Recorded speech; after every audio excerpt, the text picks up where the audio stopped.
Hello, I'm Gliyam Marianna Cundangan, your Miss Asian Global Philippines 2023. Alright, good evening everyone. Good evening Maica and good evening. Yeah. This has been like a dream come true. Yeah, for the both of you, of course. And I have learned about you during the Miss Universe Philippines 2021. And you were in the same batch, right? So how was that? Can you walk us through on that journey, from that journey to this, how shall I say, stage of, shall I say, point of your pageant journey? We're so eager. Yeah, we're so excited. During the time when pandemic happened, so everyone was in shock really. But we saw the opportunity to join Miss Universe Philippines because we're not only beauty queens, but we're also advocates. So during the time, despite the pandemic, we really want to push for our dreams. But for me, during the time, honestly, it was one of the most difficult, I could say, because we started top 100 and we had a lot of challenges and then caught to top 75 and then a lot of challenges again and then top 50. So both of us, we are top 50 finalists. It felt that we were so near yet so far because we weren't able to make it to the cut of Final the, cut. Yeah, of the official Final candidates. So it was so near yet so far, but look at us both now. Of all International beauty queen. of all places, of all organizations, of all titles, we are here again. So for me, I can say that from that experience, I've learned a lot because I've joined a couple of national pageants already. And to represent Philippines, this is a big dream, a great milestone in my life. And I won't lose this opportunity to really showcase not only myself, but as a representative of the Philippines, the Filipina story, the Filipina beauty all throughout, and also in the entire world. So I'm praying and manifesting that with all our efforts, hard work, and passion, we can bring home the crown for the Philippines. Yes, yeah. I also agree. Miss Universe Philippines was actually one of the most difficult pageants I've joined, but I haven't joined as much. I've only joined 2, but because it was digital, it was definitely more difficult for us. It's more difficult because the selection process is online. I was Yes. online rather. So it wasn't just the beauty queens alone that were being judged or criticized. Also the editing, also the time, also the diligence. So everything was on the table. It was extra hard for us, but nonetheless, I'm still pretty proud of us for getting to top 50. As for me personally, during that time, I wasn't managed well, so I had to do everything on my own, and I had to finance everything on my own. So now that I'm Miss Asian Global Philippines 2023 and under Lorena's organization, I'm definitely super grateful for Maica and the organization because, we can say that we are very much taken care of.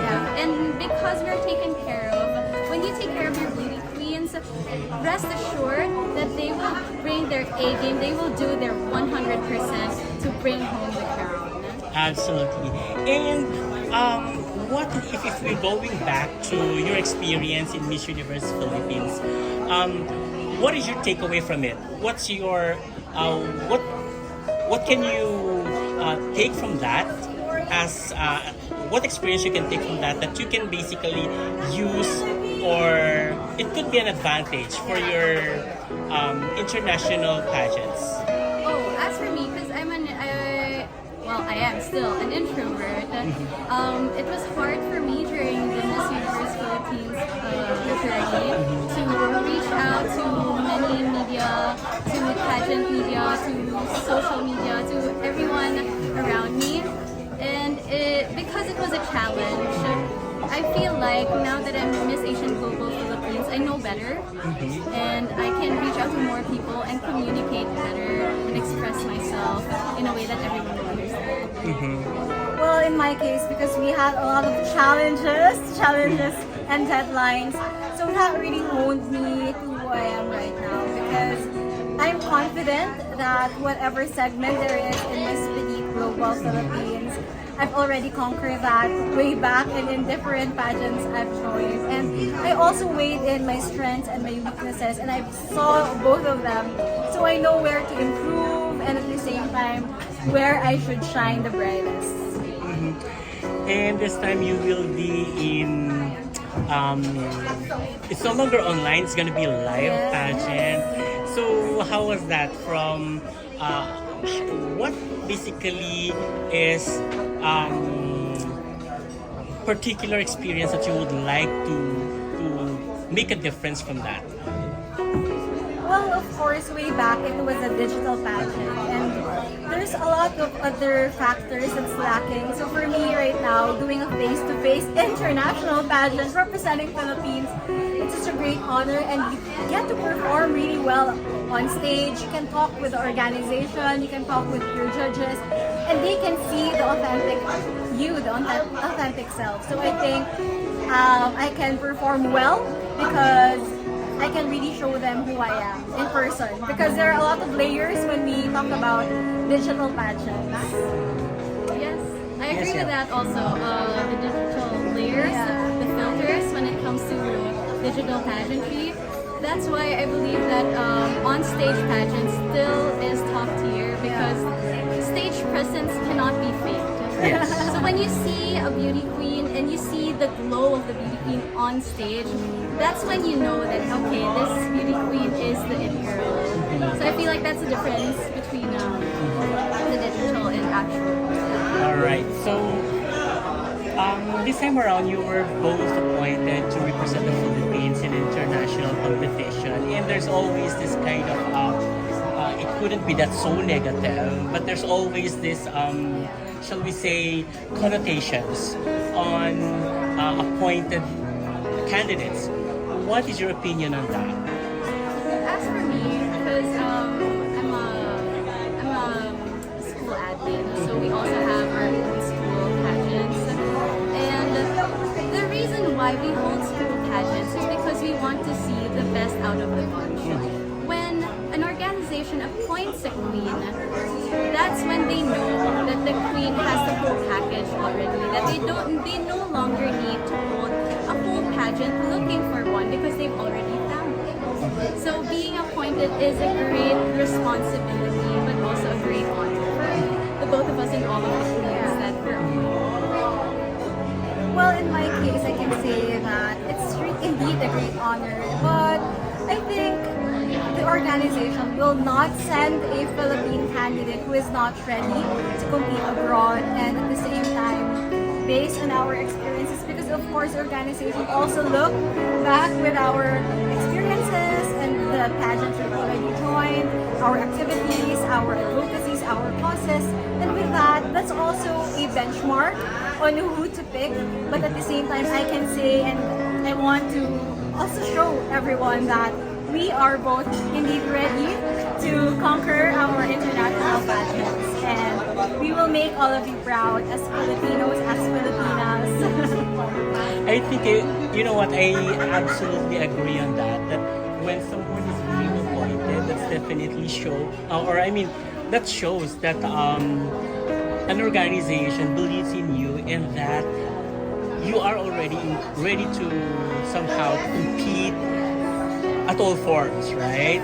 So this time around, since it's gonna be in an international competition, it's gonna be very different when you're doing it in nationals. What are your expectations in the international competition that you are going to compete with? Well, personally, the top of my head is language barrier. Because since it's an international pageant, not all of the candidates will know how to speak in English. But that's where the Philippines has the upper hand, because we're the third English-speaking country. I think that we can very well communicate our thoughts and our emotions through English.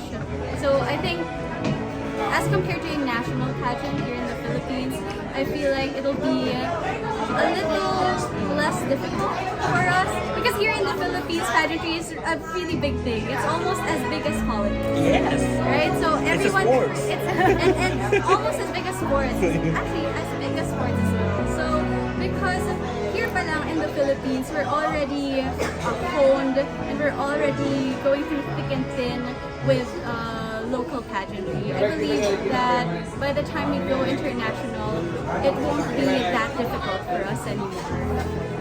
Yes, Maica. Well, for me, I'm really excited because it's an international stage. And pageantry is also about sisterhood. And I get to meet all these amazing, wonderful queens as well. And I'm looking forward to also learn from them, to learn their culture, to learn more about how they also perceive being a beauty queen, how they represent themselves and their countries. So for me, I'm really excited, aside from the other factors, because I will be meeting sisters all around the world. And I just want to enjoy the competition, but at the same time, to be the best in every segment and to give my all in every segment because I'm not there for vacation. I am there to represent Philippines. So so in the international competition or in every pageant, you always have to be authentic, just like what you have just mentioned a while ago. When you go to the international competition, is there still anything else that you will hold back from being authentic?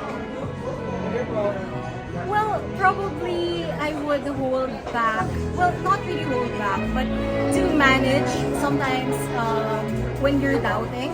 Because for me, you're already there. There's no other Filipina who will be competing during that time. So you need to be the best version of yourself because you're the only Filipina. So it's really not holding back, but to really not doubt about yourself because you're the representative of the Philippines. So, because Philippines is not just a world-class beauty, but we are also one of the really powerhouse when it comes to beauty pageants. So we need to raise our standards that high because we are not there. I'm not there as just Maica Martinez, but I'm there as Miss Petite Global Philippines. And just to add to that, because she mentioned high standards, I won't be holding back anything because if you hold back anything, it won't show the pure Filipino resiliency, the pure Filipino power and beauty that Filipinos are known for. So by the time that we go to Malaysia, no holds barred, we're there, our 100% best, and doing the utmost, the utmost best that we can. And Maica just mentioned a while ago that Philippines is a powerhouse country. Is there any pressure that being a powerhouse bring you? Well, of course, there's pressure, but like what I always tell everyone, if you go there prepared, you're ready for every segment, you know what you do, you've practiced, you've trained, your passerella, your talent, you've read a lot of things about the culture, about your advocacies. If you're there prepared, I don't think there's that big pressure. I think it's more on really enjoying the journey at the same time, being really happy that the dream is now a reality, but most especially to be a symbol of beauty, not only as a beauty queen, but a beauty of a Filipina. And for me, a beautiful Filipina is indeed empowered. Yes, definitely. Well, personally, I do feel pressured because the moment we step in an international stage, all eyes are on us already, right? We know that for sure. We already know that backstage, all the other nationalities are talking about the Philippines. So by the time we get there, we have to really bring our A game. But that's the reason why we're here. That's the reason why we're crowned, because we are capable and we are authentic and we are genuine and we can bring the whole Filipino beauty and empowerment to the stage of Malaysia. All right. And just one last question. So just recently, the statement "know when to peak" went viral, right? So what is your opinion on that? Do you really have to know also when you pick, do you have to apply that on your competition? For me, because my philosophy is my best is my mission. So every single moment is my peak. So if I keep on waiting, or let's say if you keep on waiting for the right time, for the right moment, for the right place, for the right time to peak, it might just pass. So, and that's exactly what happened. And as it was a wake-up call for not just the Filipinos, but all the pageant enthusiasts, that knowing when to peak does not always guarantee a win. Sometimes you just have to present yourself in the best way possible and hope that your best is already the best in everyone's eyes. For me, every day, you need to be the best version of yourself. So I really would want to show everyone that when I'm in Malaysia, every day I should be the best. And tomorrow I'll wake up, my mentality, I should be the best. And even if there's a term bestest, you really need to be there. You're ready, you're prepared, and I don't think there's holding back because you're already there. You're Philippines, you're Miss Philippines, and that's the dream. So I don't want to lose that dream. And every day we're on stage and ready to perform. Thank you so much, Maica and Gliyam. And would there be any message you would like to give to your supporters right now? Okay, all of a sudden, we would really appreciate your support and your love for us, especially digitally, because there will be challenges, life challenges, and I know that the Philippines will do great with that.